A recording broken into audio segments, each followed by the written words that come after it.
பர்திமேயு சுவிசேஷ ஊழியங்கள் வழங்கும் நற்செய்தி நேரம். தேவ செய்தி பாஸ்டர் ஆர். அகஸ்டின். இந்த நாளில் உங்களோடு நான் பேசி வருகிறேன். சக்தி. எனக்கு அன்பானுள்ளே இன்னைக்கு அநேகர் பார்த்தீங்கன்னா முன்ன இருந்ததோடு இப்போ நடக்கிற கூட சக்தி இல்லைங்கிறாங்க. ஏன்னா அந்த நாளை விட இன்னைக்கு சக்தி இல்லாத மக்கள் தான் ஏராளம். முந்தைய காலத்தில் பார்த்தீங்கன்னா ஒரு பெண் 2 குடத்தை தூக்கிட்டு நடப்பாங்க தண்ணிக்கு. இப்போது சக்தி எப்படி இருக்குது? எனக்கு தெரியும், ஒரு அம்மா எங்கள் ஊரில் 16 குழந்தை பெற்றாங்க. நல்லா கவனிக்க, நான் போய் சொல்ல, ஜப்பான் வாத்தியார்னு அவரை சொல்லுவாங்க. நான் சின்ன பிள்ளையா இருக்கும்போது ஒரு 16 குழந்தை. அப்போ எனக்கு புரியாது, அதனால தான் 16 பெற்று பெருவாழ் வாழ்வு வாழ்த்துறாங்களோன்னு கூட நினச்சேன். எனக்கு தெரியாது. 16 குழந்தை பெற்றார். ஆனால் அந்த அம்மா பைப்பு வீட்டுக்குள்ளே கிடையாது, மோட்ரு கிடையாது, தண்ணி தூக்கிட்டு தான் வரும். இன்றைக்கி ஒரு குடம் தண்ணி தூக்குறதுக்கு ஐயோ என்னால் முடியல, நடக்க முடியல. ஒரு காலத்தில் பள்ளிக்கூடத்துக்கு போகிறதுக்கு 4 கிலோமீட்டர் நடந்து போய் படிச்சிருப்போம். இப்போ எத்தனை பிள்ளைகளுக்கு அந்த சக்தி இருக்குது? நாளுக்கு நாள் நம்முடைய வாழ்க்கையில் எல்லாத்துலேயும் வளர்கிறோம், ஆனால் சக்தியில் குறைஞ்சிக்கிட்டு தான் போகிறோம். நமக்குள்ள இருக்கிற சக்தி என்ன? நாம் பலனற்ற பாத்திரங்கள். அதனால தான் பிலிப்பியர் 4:12 சிலர் வாக்குத்தத்தமாக வச்சுக்கிறோம். என்ன வாக்குத்தத்தமாக வச்சுக்கிறோம்? என்னை பலப்படுத்துகிற கிறிஸ்துவினாலே எல்லாவற்றையும் செய்வதற்கு எனக்கு பலன் உண்டு. நம்மகிட்ட பலன் எதனால தான்? நமக்குள்ள ஆண்டவர் இருப்பதனால தான். தேவா, நான் எதினால் விசேஷித்தவன், ராஜா அதை தினம் யோசிப்பவன். எதினால்? நீர் என்னோடு இருப்பதினால், என்னோடு வருவதினால். எனக்கு அன்பானுடைய உங்கள் வேதத்தை இப்போவும் திருப்பிக் கொள்ளுங்க. அப்போஸ்தலர் நடவடிக்கைகள் 3ஆம் அதிகாரம் 12ஆம் 13ஆம் வசனத்தை அப்படி எல்லாரும் திருப்பி அப்போஸ்தலர் 3, 12, 13 திருப்பி எடுக்கிற வரைக்கும் நீங்களும் நானும் பாடுமா? தேவா, நான் எதினால் விசேஷித்தவன், ராஜா நான் அதை தினம் யோசிப்பவன்.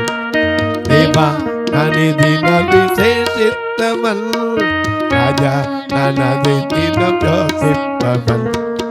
எதிலா எங்கு எதிலா என்னோடு வருவதிலா, எதிலா எங்கு எதிலா என்னோடு வருவதிலா. தேவா, நான் எதினால் விசேஷித்தவன், ராஜா நான் அதை தினம் யோசிப்பவன். தேவா, நான் எதினால் விசேஷித்தவன், ராஜா நான் அதை தினம் யோசிப்பவன். எதிலா எங்கு எதிலா என்னோடு இருப்பதிலா, எதிலா எங்கு எதிலா என்னோடு இருப்பதிலா.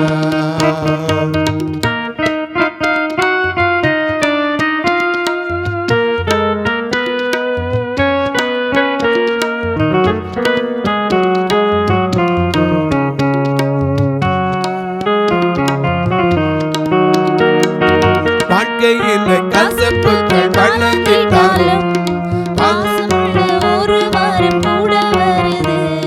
வாழ்க்கையிலே கசப்புகள் கலந்திட்டாலும் பாசமுள்ள ஒரு வாரம் கூட வருது. மாறாவின் நீரை தேனாக மாற்றும் என் நேசர் என்னோடுண்டு. மாறாவின் நீரை தேனாக மாற்றி என் நேசர் என்னோடு. தேவா, நான் எதினால் விசேஷித்தவன், ராஜா நான் அதை தினம் யோசிப்பவன். தேவா, நான் எதினால் விசேஷித்தவன், ராஜா நான் அதை தினம் யோசிப்பவன். எதிலா எங்கு எதிலா என்னோடு இருப்பதிலா. எதினா இது எதினா நீர் என்னோடு வருவதினா.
எதினால் இங்கு எதினால் நீர் என்னோடு இருப்பதினால் எதினால் இது எதினால் நீர் என்னோடு வருவதினால்.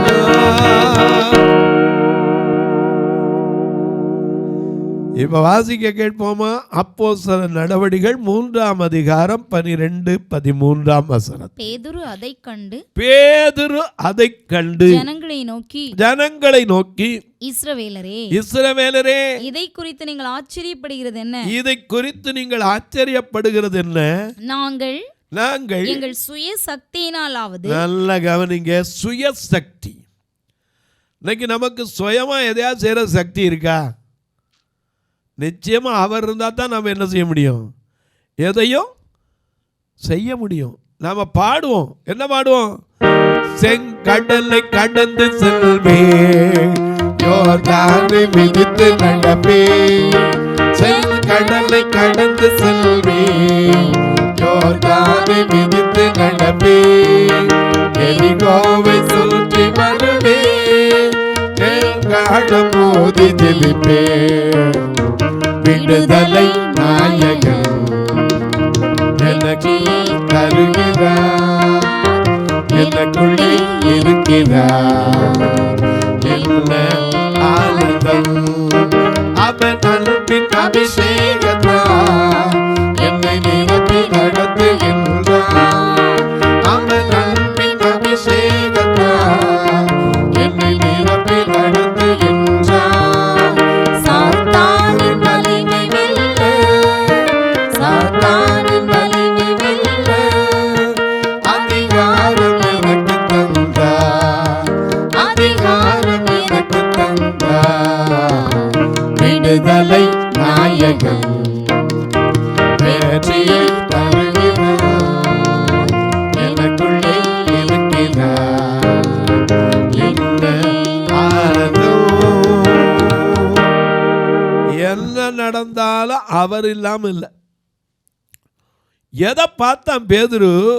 ஜனங்களெல்லாம் ஆச்சரியப்பட்டு பிரமித்தாங்க. பேதுருவை வந்து தேடினாங்க. எதுக்கு தெரியுமா?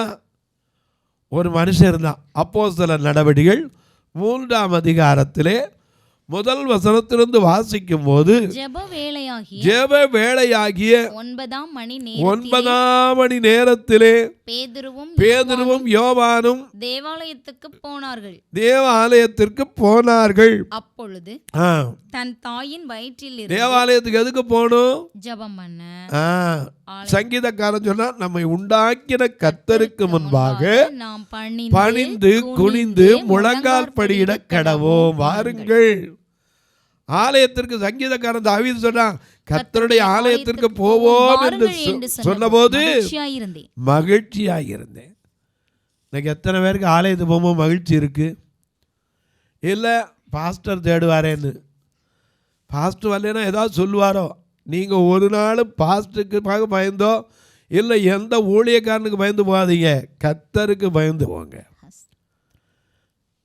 எனக்கு அன்பானவர்களே, இங்கே பார்க்கிறோம், ஜனங்கள் எல்லாரும் ஏயா பேதுருவை பார்த்து ஆச்சரியப்படணும்? அவன் என்ன பெரிய பணக்கார ஆளா? இல்லை கோட்டு சூட்டு போட்டுக்கிட்டு வந்தாரா? அவன் ஆப்டால என் ஃபிஷர்மேன், மீன் பிடிக்கிறவன். ஏன்னா அவனே நம்ம பாடுறோம், என்ன பாடுறோம்? மீனுக்கார பேதுரு நானுங்க, ஏசப்பாவின் முதல் சீசகன். மீனுக்கார பேதுரு நானுங்க, ஏசப்பாவின் முதல் சீசகன். பால மீன் நானுங்க, வஞ்சர மீன் நானுங்க, பால மீன் நானுங்க, வஞ்சர மீன் நானுங்க. இயேசுராஜ விரும்புகிற சுறா மீன் நானுங்க, சுத்த மீன் நானுங்க, மத்தி மீன் நானுங்க. இயேசுராஜ விரும்புகிற சுத்த மீன் நானுங்க, மீனுக்கார பேதுரு நானுங்க, ஏசப்பாவின் முதல் சீசகன். மீனுக்கார பேதுரு நானுங்க, ஏசப்பாவின் முதல் சீசகன்.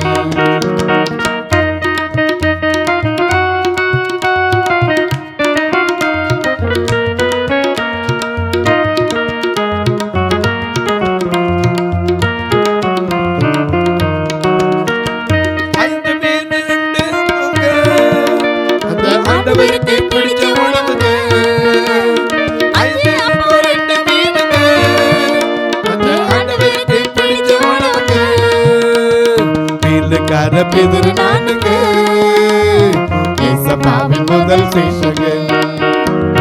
பின்னுக்கார பேதுரு நானுங்க, ஏசப்பாவின் முதல் சீஷர்கள்.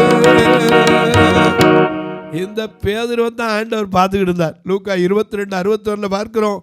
அவர் அடிக்கப்படும் போது கூட இந்த பேதுருவை தான் திரும்பி பார்த்துக்கிட்டு இருந்தார். இந்த பேதுரு தான் அவரை பார்த்து கேட்டான். மத்தேயு 19:27-28 நாங்கள் எல்லாத்தையும் விட்டுட்டு வந்தோமே. மத்தேயு 19:27-28 பேதுரு ஆண்டவரை பார்த்து கேட்குறான், ஒரு கேள்வி கேட்குறான். நாங்கள் எல்லாத்தையும் விட்டாட்டு உங்க பின்னாடி வந்தோம். பேதுரு அவரை நோக்கி, இதோ நாங்கள் எல்லாவற்றையும் விட்டு பின்பற்றினோமே, எங்களுக்கு என்ன கிடைக்கும்? இன்னைக்கு நீங்களும் கூட இப்படி கேட்கலாம், ஆண்டவர்கிட்ட வந்தோமே எங்களுக்கு என்னையா கிடைக்குது? வாங்க வாங்க இளைப்பாறுதல் கிடைக்கும். நாங்கள் இப்போ வந்ததுலேருந்து ஏகப்பட்ட பிரச்சனைகளை பார்க்குறோமே, என்ன கிடைக்கும்? அப்போ ஆண்டவர் சொன்னார், இவன் கேட்டால் எல்லாத்தையும் விட்டுட்டு வந்தோமே எங்களுக்கு என்ன கிடைக்கும்னா, அதுக்கு இயேசு சொன்ன பதில பாருங்க. அதே அதற்கு இயேசு, மறு ஜென்ம காலத்திலே மனுஷகுமாரன் தம்முடைய மகிமையுள்ள சிங்காசனத்தின் மேல் வீற்றிருக்கும் போது என்னை பின்பற்றின நீங்களும், என்னை நம்பின, என்னை தேடின, எனக்காக காத்திருந்த நீங்களும், இஸ்ரவேலின் 12 கோத்திரங்களையும் நியாயம் தீர்க்கிறவர்களாய் 12 சிங்காசனத்துல உட்கார்ந்திருப்போம். இதை விட என்னங்க வேணும்? நான் ஜெயம் கொண்டு என் பிதாவினுடைய வலது மாரிசத்தில் உட்கார்ந்தது போல ஜெயம் கொள்ளுகிறவன் எவனோ அவனும் என்னோடு சிங்காசனத்திலே கூட உட்காரும்படிக்கு அருள் செய்வேன். அதுக்கு மேல என்ன வேணும்? இந்த பேதுரு கேட்டவன் தான். நான் விட்டுட்டு வந்தேன். என்னத்தை விட்டு வந்தார்? பெரிய மீனையும், எத்தனை வருஷம் முன்னாடி செஞ்ச படகம், எத்தனை வருஷத்துக்கு முன்னாடி வாங்கின வலையம் இவர் கேட்குறார். ஆனால் இந்த பேதுருவை ஜனங்களெல்லாம் பார்த்தபோது அவன் எப்படி மாறிட்டான் தெரியுமா? ஒரு மனுஷனுக்குள்ளே கர்த்தர் வரும்போது அவன் மாற்றம் அடைகிறான். இயேசு நமக்குள்ளே வந்துட்டா நாம் சிந்த, பேச்சு, செயல் எல்லாம் மாறிடும். ஏன்னா நம்ம இப்போ என்ன சொல்லுவோம்? யாராவது நல்லா பேசுனீங்க பிரதர், ஆண்டவருக்கு தான், ஆண்டவர் தான், ஆண்டவர் தான். எல்லாமே எல்லாமே இயேசு, எல்லாமே இயேசு, எல்லாமே இயேசு, இயேசு இயேசு, எல்லாமே இயேசு, இயேசு இயேசு. லாபமான ஐயா, லாபமான அனைத்தையுமே நஷ்டம் என்று கருதுகிறேன். லாபமான அனைத்தையுமே நஷ்டம் என்று கருதுகிறேன். இயேசுவை ஐயா, இயேசுவை, அந்த இயேசுவை அறிகின்ற தாகத்தினான், இயேசுவை அறிகின்ற தாகத்தினான் எல்லாமே இழந்து விட்டேன், நான் எல்லாமே இழந்து விட்டேன். அல்லேலூயா, அல்லேலூயா, அல்லேலூயா, அல்லேலூயா, அல்லேலூயா, அல்லேலூயா, அல்லேலூயா, அல்லேலூயா. இயேசுவாலே, இயேசுவாலே ஐயா, இயேசுவாலே பிடிக்கப்பட்டவன், அவர் ரத்தத்தால் கழுவப்பட்டவன். எனக்கென்று எதுவும் இல்லை, இந்த பூமி சொந்தமில்லை, எனக்கென்று எதுவும் இல்லை, இந்த பூமி சொந்தமில்லை. எல்லாமே இயேசு, எல்லாமே இயேசு, எல்லாமே இயேசு, இயேசு இயேசு, எல்லாமே இயேசு, இயேசு இயேசு. எல்லாம் அவரால் தான், வேற ஒன்றும் நம்மகிட்ட ஒன்றும் கிடையாது. ஏன்னா நம்ம யாருன்னா பலனற்ற பாத்திரம், பலமுறை பழுதடைகிற பாத்திரம். எனக்கு அன்பான இந்த பேதுரு அடிக்கடி மறுதளிச்சவன். லூக்கா 22 நீங்கள் உட்காந்து படித்து பார்த்தீங்கன்னா, எப்பா நீயும் அவர் மாதிரி இருக்க, பேச்சு ஒரு மாதிரி இருக்க, ஐயோ எனக்கு தெரியவே தெரியாதுங்க, அவர் யாருன்னு எனக்கு தெரியாது, சபிக்கவும் சத்தியம் பண்ணவும் தொடங்கினவன். இப்போ அப்போஸ்தலனா இருக்கும்போது என்ன சொல்கிறான் தெரியுமா? ஐயோ ஜனங்களே, எங்களை ஏப்பா நோக்கி பார்க்குறீங்க? எங்க சுய சக்தியினாலே இதை செய்தோம், எங்கள் சுய பக்தியினாலாவது இவனை நடக்க பண்ணினோம் என்று ஏன்னா இந்த சப்பானி 40 வருஷம் ஆலய வாசல்ல உட்கார்ந்துருந்தான். அப்போஸ்தலர் 4:22 பார்த்தீங்கன்னா அவன் சுகம் பெறும்போது ஏறக்குறைய 40 வயதுக்கு அதிகமாக இருந்தான். அந்த சுகவீனத்தில் இருந்தவன் ஆலயத்தில் உட்கார்ந்து பிச்சை எடுத்துக்கிட்டு இருந்தவன் அவனை திடீர்னு வந்தார். அவன் எப்பவும் போல பிச்சை தான் கேட்டான். ஒருவேளை நான் நினைக்கிறேன் பேதுருட்ட ஏதாவது இருந்து கொடுத்துருந்தா கூட அவன் திருப்பி பிச்சை தான் எடுத்துக்கிட்டு இருந்திருப்பான். வேறு எதுக்கு போவான்? அன்னைக்குங்கிற பழப்புக்கு அவனுக்கு கிடச்சி போச்சு, அவ்வளோதான். அடுத்த நாள் அதே நிலைமை தான். ஆண்டவருக்குள்ளே வந்துட்டேன்னா உன் நிலை மாற்றம் வந்துடும். ஏன்னா அவர் எவரையும் மேன்மைப்படுத்துகிற தேவன். 1 நாளாகமம் 29:12 ஐஸ்வர்யமும் கனமும் உம்மாலே வருகிறது, சகலத்தையும் எல்லாவற்றையும் ஆளுகிறவர், சத்துவமும் வல்லமையும் எவரையும் மேன்மைப்படுத்துவார். இந்த சப்பானியா கிடந்த பிச்சைக்காரனை எல்லாருக்கும் கொடுக்கும்படி அவனுக்கு காலை கொடுத்துட்டா, தூக்கி விட்டோன்னா அவன் பார்த்தா நடக்கிறான், துதிக்கிறான், குதிக்கிறான். ஜனங்கள் எல்லாரும் யாரை பார்க்குறாங்க? பேதுருவை பார்க்குறாங்க. அப்போ தான் பேதுரு பேசுகிறாரு, ஐயா ஜனங்களே தயவு செய்து நாங்கள் ஒன்றுமே இல்லையா, எங்கிட்ட ஒன்றும் கிடையாது. ஏன்னா நாங்கள் யாரு? பெருமையான பாத்திரம் தான், பெருக்கு தள்ளவரே, பெருமையான பாத்திரம் தான், பெருக்கு தள்ளவரே, நிரம்பி வழியும் பாத்திரம் தான், விளங்கு செய்திடுமே, வேதத்தில் காணும் பாத்திரமெல்லாம் இயேசுவை போற்றிடுமே, என்னையும் அவ்வித பாத்திரமாய் அணிந்து கொள்ளுமே.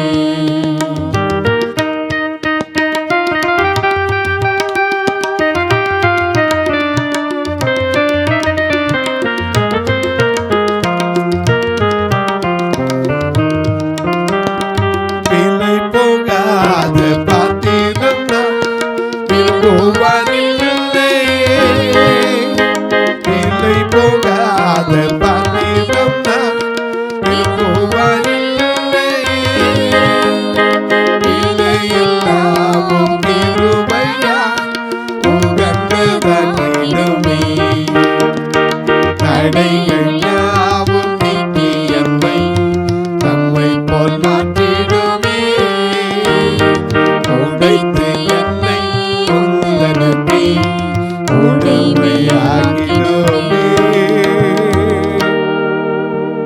விலை போகாத பாத்திரம், விரும்புவார் இல்லாத பாத்திரம் எங்களுக்கு ஒன்றும் கிடையாதுயா. இன்னைக்கு எந்த மனுஷனாவது அப்படி சொல்ல முடியுதா? பேர் புகழ் எல்லாமே இயேசுவின் நாமத்திற்கு. எல்லாரும் வாயிலையும் பாட்டை போட்டு பாட வச்சவர், சபை பாகுபாடு இல்லாமல் பாட வச்சவர் ஃபாதர் பெர்க்மன்ஸ். ஆனால் சபையிலேருந்து தூக்கி எறியப்பட்டு வெளியே வந்தவர். ஆனால் கர்த்தர் அவரை எவ்வளவு அபிஷேகம் பண்ணி எவ்வளவு அற்புதமாக வார்த்தைகளை கொடுத்து இன்றைக்கி எல்லாரும் ஆச்சரியப்படும் அளவிற்கு அவரை தூக்கி நிறுத்தினார். எப்படி நிறுத்தினார்? சுயசக்தியினாலையா? இல்லை, தேவனுடைய கிருபையினால. இந்த சப்பானி 40 வருஷம் பார்த்தவங்க ஒரு நாள் திடீர்னு பார்க்குறாங்க, இவன் தானே ஆமாம் அந்த பிச்சை எடுத்துக்கிட்டு இருந்தவன் தான். நடக்கிறானே, பேதுரு நடக்க மாட்டாரா? எல்லாரும் பேதுருவை நோக்கி பார்க்குறாங்க. உடனே அவர் அப்பந்தான் வார்த்தையை சொல்றார். என்ன சொல்றாரு? 12ஆம் வசனத்தை திரும்ப வாசிங்க. பேதுரு அதை கண்டு ஜனங்களை நோக்கி இஸ்ரவேலரே, இதை குறித்து நீங்கள் ஆச்சரியப்படுகிறது என்ன? இதை குறித்து நீங்கள் ஆச்சரியப்பட வேணாம். ஏன்னா அவருடைய நாமம் அதிசயமான நாமம். அதிசயம் நமக்குள்ளதாங்க இருக்காரு. நீங்களே தேவனுடைய ஆலயமாயிருக்கிறீர்கள். அற்புதம் செய்கிற வேற எங்கேயோ போய் இருக்கலை, நமக்குள்ளதான் இருக்காரு. நம்மால ஒன்றும் கிடையாது. நாம் பாடுறது, பேசுறது, நடக்கிறது, உட்கார்றது, ஏன் திங்கிற சோறு செமிக்கிறது கூட அவருடைய கிருபை. இல்லைன்னா ராத்திரியில் வாமிட்டு எடுத்துருவோம். படுத்து தூங்கி எந்திரிக்கும் போது எத்தனை பேருக்கு ஐயோ என்ன நடந்ததுன்னு தெரியல, திடீர்னு இப்படி இருக்கேங்கிறோமே.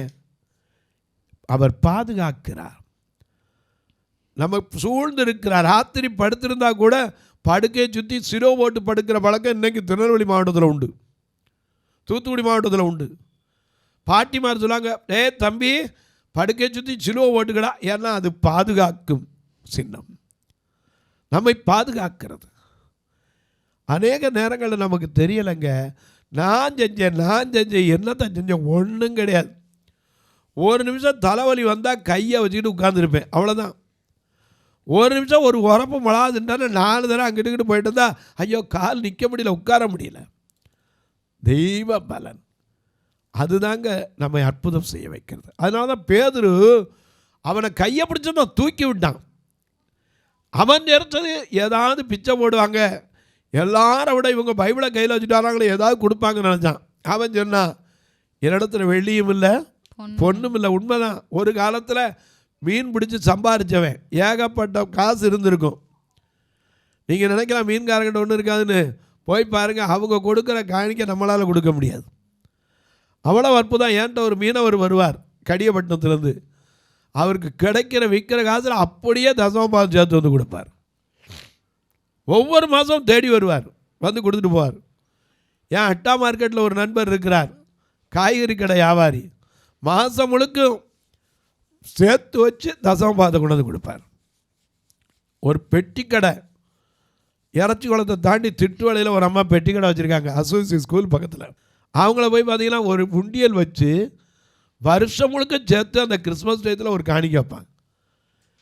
இன்றைக்கி அநேகர் நம்ம நினைக்கிறதோட ஆண்டவர் அற்புதமாக நடத்துகிற விதம் அதிசயங்க. நம்ம யாரோ எங்கோ நினைக்கிறோம், நம்மகிட்ட ஒன்றும் கிடையாது. நாம் உட்கார்ந்தா பக்கத்தில் எதிர்க்க ஏதாவது பிடிச்சிக்கிதான் ஆகணும். அவர் தான் நம்மை கரம் பிடித்து நடத்துகிறார். அதனால தான் பேதுரு சொன்னான், ஐயா சுகப்படுத்தி கையை தூக்கி விட்டான். எல்லாருக்கும் உடனே பேதுரு தொட்டு சுகப்படுத்திட்டார். ஒன்றும் கிடையாது. பேதுரு சொன்னார், எங்கள் சுயசக்தியினாலையா சுயபக்தினாலையா இவனை நடக்க பண்ணினோம். எங்களை நோக்கி பார்க்கிறத, எங்களை நோக்கி பார்க்கவே பார்க்காதீங்க, அவரை நோக்கி பாருங்க. ஏன்னா அவரை நோக்கி பார்த்ததினால் ஒருவர் எல்லாம் வருமா. நோக்கி பார்த்ததினால்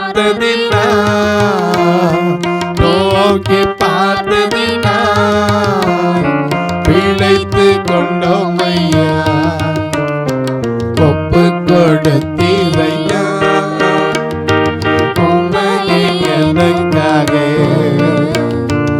உலகின் ரட்சகரே, உன்னத பலியாக. தொலைக்காட்சியில் பார்க்கிற என் அன்பு மக்களே, இந்த நிகழ்ச்சியை நாள்தோறும் பார்க்குறீங்க, கேட்குறீங்க. சிலெல்லாம் சொன்னேன், காலையில் ஒரு அரை மணி நேரம் கதா கலட்சம் கேட்ட மாதிரி இருக்குங்கிறீங்க. நல்லது, எப்படியாகிலும் கிறிஸ்துவ அறிவிக்கப்பட்டால் அது போதுங்க. அவருடைய நாமம் அறிந்தால் போதும். எனக்கு அன்பாருடைய சுயசக்தி, சுய பக்தி. இன்றைக்கி நம்முடைய சுயசக்தியை கொஞ்சம் ஜோதிச்சு பார்த்தா தான் தெரியும். ஒரு நாள் ராத்திரி உட்கார்ந்துருந்தோம்னா அடுத்த நாள் சக்தி எங்கே இருக்குது? பேதுரு சொன்னால் சுயசக்தியினாலாவது சுயபக்தினாலாவது இதை செய்யலை. நீங்கள் விடுதலை செய்ய கேட்டீங்களே, தீயவனை விடுதலை செய்ய கேட்டீங்க, இவரை சிறுவையில் அறைய ஒப்பு கொடுத்தீங்களே, அவர் மரித்து அடக்கம் பண்ணப்பட்டு 3ஆம் நாள் எழுந்திருந்தாரே, அந்த சக்தி தான் இவனுக்கு சுகத்தை கொடுத்திருக்கிறதுனா. தொலைக்காட்சியில் பார்க்கிறவர்களே, இந்த நிகழ்ச்சியை பார்க்கறதோட ஒரு வார்த்தை ஜெபம் பண்ணுங்க. இது தொடர்ந்து வர தேவைகள் சந்திக்கப்படணும். எங்கள் சபை 2 சபை உண்டு, மதுரையில் உண்டு, திருநெல்வேலியில் உண்டு. திருநெல்வேலியில் பார்த்தீங்கன்னா 25 சென்டில் கட்டி வச்சுருக்கோம். ஆனால் இந்த மக்களை கூட்டிகிட்டு வர்றது கூட ஒவ்வொரு வாரமும் எங்கிட்ட ஒரு வண்டி வாகனம் கிடையாது. 4000 ரூபா, சில நேரம் 6000 ரூபா வந்துடுது. ஏன்னா ஆட்கள் கூட வந்தால் அதுக்காகவே நான் ஜெபம் பண்ணிட்டு போவேன், ஆண்டவரே கொஞ்சமாக கூட்டம் வரட்டும். ரொம்ப வந்தால் நான் எங்கே போகிறது பணத்துக்கு? ஆண்டவர் மனது ஒருத்தர் ஏவணும், ஒரு வேனை வாங்கி கொண்டணும். அன்றைக்கு கூட ஒருத்தர் சொன்னார், எனக்கு ஒரு காரியம் நடந்துருச்சுன்னா நான் ஒரு வேனை கொண்டாந்து அங்கே சர்ச்சுக்கே வச்சிருவையான்னார். ஆண்டவர் அவருக்கு அற்புதத்தை செய்யணும், தொழிலில் ஆசீர்வாதிக்கு. இப்போ கூட எத்தனையோ பேர் மனசில் நினச்சிக்கிட்டு இருக்கலாம் அந்த நிகழ்ச்சியை பார்க்கும்போது, ஐயோ நான் ஏதாவது இந்த ஊழியத்தை செய்யணும். ஆண்டவர் ஏவினால் நீங்களும் இந்த ஊழியத்தை தாங்கலாம். உங்கள் பிறந்த நாள், திருமண நாள் போன்ற நல்ல நாட்களிலே, வேலையில் உயர்வு வந்த நாட்கள், உங்கள் பிள்ளைகளுக்கு நல்ல வேலை கிடைத்த நாட்கள், திருமண நாட்கள், இன்னும் ஐயா உங்கள் வீட்டில் தங்களுக்கு அன்பான இழந்த நினைவு நாட்கள், இது வரும்போதெல்லாம் ஒரு நேரம் உணவு கொடுக்க உதவலாம், இவங்களை கூட்டிகிட்டு வர்றதுக்கு வாகனம் கொண்டு வர்றதுக்கு உதவலாம், ஏன் ஒரு கட்டுமான பணிக்கு உதவலாம், பார்வையற்றோர் மரித்தா கூட அடக்கம் பண்ணுறதுக்கு ஒரு ஃபியூனரல் ஃபண்டுக்கு உதவலாம். எத்தனையோ பார்வையற்றோருக்கு பிறந்த பிள்ளைகளுக்கு கல்விக்காகவும் இந்த ஜூன் டயத்தில் கல்விக்காக எத்தனையோ தேவை உண்டு. அன்னைக்கு கூட ஒரு கண்ணுதிரியார் வந்து அழுதார், ஐயா என் பிள்ளை +2 முடிச்சிருக்கான், எப்படியாவது அவனை ஒரு பாலிடெக்னிக்கில் சேர்த்து விடணுயா, நீங்கள் தான் அவனை சேர்க்கணும், நீங்கள் தான் படிக்க வைக்கணும்னார். நான் சொன்னேன், என்னால் முடியாதுப்பா, ஆண்டவர்கிட்ட கேட்பான்னு. நம்மளால் ஒன்றும் முடியாது, அவர் தான் செய்கிறவன். இன்றைக்கு உங்களுக்காக நான் ஜெபிக்க போகிறேன். அதுக்கு முன்னாடி சொல்லுவேன், இந்த ஊழியத்தை தாங்க விரும்பினால் 2 நம்பர் டிஸ்பிளேயில் வந்துக்கிட்டே இருக்கும், ஜிபே, ஃபோன்பே, அது வழியாக தொடர்பு கொள்ளலாம். ஏன்ட்ட கேட்டாலும் உங்களுக்கு விளக்கங்கள் எல்லாம் சொல்லுவேன். நீங்கள் வந்து பார்க்க விரும்பினா தாராளமாக ஃபோன் பண்ணி சொல்லிட்டு வாங்க. எதுக்குன்னா, நான் ஆயத்தப்பட்டிருக்கிறீங்கள உங்களை வந்து கூட்டிகிட்டு வந்து அலைய விடாமல் காட்டி திருப்பி நீங்கள் ட்ரெயின்லேயோ பஸ்ஸில் வந்தாலும் திருப்பி ஏற்றி விடுறேங்க. இப்போ உங்களுக்காக ஜெபிக்கட்டுமா? நல்ல பிதாவே, நன்றியோடு துதிக்கிறோம் சுவாமி. எங்கள் சுய சக்தி அல்ல, சுய பக்தியும் அல்ல, உம்முடைய நாமமே எங்களுக்குள்ளிருந்து ஆட்சி செய்கிறதற்காய் ஸ்தோத்திரம். அற்புதங்கள் செய்கிறவர், அதிசயங்கள் செய்கிறவர், ஒவ்வொருவருக்கும் அதிசயங்களை காணப்பண்ணும். மீகா 7:15 படி எகிப்திலே நீ புறப்பட்ட நாளிலே நடந்தது போல உன்னை அதிசயங்களை காணப்படுவேன் என்று சொன்னீரே, அந்த வார்த்தையின்படி ஒவ்வொருவருக்கும் நிறைவேற்று. சுகவீனம் பலவீனத்திருப்போர், வியாதி படுக்கையில் படுத்து பல நாளை காத்திருப்போர், பிறந்த நாள் திருமண நாளை நினைவு கூறுகிறவர்கள் ஒவ்வொருவருடைய கண்ணீர் கவலைகள் மாறட்டும், வேதனைகள் விலகட்டும், வியாதிகள் மறையட்டும். இயேசு கிறிஸ்துவின் ஈடு இணையற்ற வல்லமையுள்ள நாமத்தில் ஜெபிக்கிறேன் நல்ல பிதாவே, ஆமென். சபை ஆராதனை ஞாயிறு காலை 10 மணி முதல் 12 மணி வரை. இடம் பர்திமேயு சுவிசேஷ ஆலயம், அன்னை சத்யா நகர், இளமனூர் அஞ்சல், சக்கிமங்கலம் வழி, மதுரை மாவட்டம். பின்கோட் 625201 மற்றும் பர்திமேயு சுவிசேஷ ஜெப வீடு, flat number 107, Eden garden, Muthur, Tirunelveli. Pincode 627011. சிறப்பு உபவாச கூட்டம் ஒவ்வொரு மாதமும் 2வது சனிக்கிழமை காலை 10 மணி முதல் 1 மணி வரை நாகர்கோவில் YMCA ஹாலில் வைத்து நடைபெறுகிறது. மற்றும் ஒவ்வொரு மாதமும் 4வது சனிக்கிழமை காலை 10 மணி முதல் 1 மணி வரை திருநெல்வேலி புதிய பேருந்து நிலையம் அருகில் உள்ள கிரேஸ் ஹாலில் வைத்து நடைபெறுகிறது. எங்கள் எல்லா ஆராதனைகளிலும் கலந்து கொண்டு தேவனை மகிமைப்படுத்த அன்பாய் அழைக்கிறோம். உங்கள் உதாரத்துவமான காணிக்கைகளினால் இவ்வூழியத்தை தாங்க விரும்பினால் R Augustine, account number 5021364331, IFSC code IDIB 000B066, Indian bank, BP Kulam, Madurai. GPay number 9842181917, BGM ministries மற்றும் 9442559772, பிளைண்ட் மினிஸ்ட்ரீஸ் அகஸ்டின். உங்கள் தொடர்புக்கு பாஸ்டர் ஆர் அகஸ்டின், பர்திமேயு சுவிசேஷ ஊழியங்கள், நாகமலை, புதுக்கோட்டை, மதுரை 625019. தொலைபேசி எண்கள் 9842181917 மற்றும் 9442559772. கர்த்தர் தாமே உங்களை ஆசீர்வதிப்பாராக.